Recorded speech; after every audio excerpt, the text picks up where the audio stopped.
So how to protect it? There are a lot of ways over there. So basic defense, write a defensive program code. So you have to write a code, okay, or maybe codes are available that will protect against these kind of attacks over there. So use a programming language that makes these attacks more difficult. So you have to make this like attacks a little bit difficult so that the attackers could not take advantage of buffer overflow.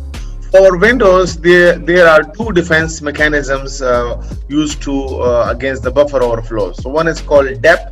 You can find in the Windows over there in the properties. Another is called ASLR. Okay, so the DEP is data execution prevention.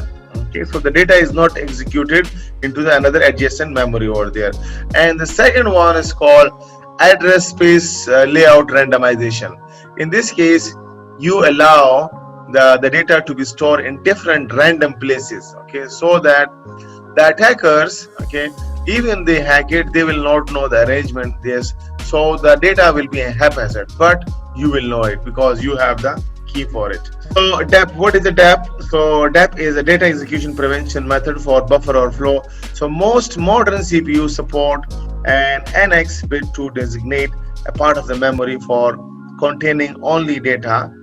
Okay, so this is like one of the like a modern CPU support, which called no execute. They will try not to execute such code if there is an overflow to designate a part of the memory for containing only data. So DEP will not allow code in the memory area to be executed. So they will stop it. Okay. Windows Vista allows software developers to enable NX hardware protection, especially for the application software that they develop over there. So this is here. So here is, if you go to the performance options in a Windows over there, and there you can enable turn on and like for, so you can, there are two options over there, turn on for all programs and turn on for essential Windows programs. So it depends on you, whichever you like it. Second technique is called ASLR, okay, address space layout randomization. Okay, so what is that?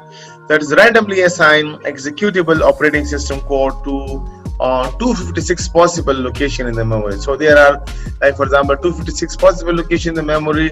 So ASLR moves the function entry point. The chance is 1/256. So there is like less chance, 1/256 chances for hackers to find the correct location for the data over there. So this makes it harder for attacker to locate and take advantages of any functional inside these executables. So ASLR is the most effective when it's used in the conjunction with the DEP. So it's better if you use both together.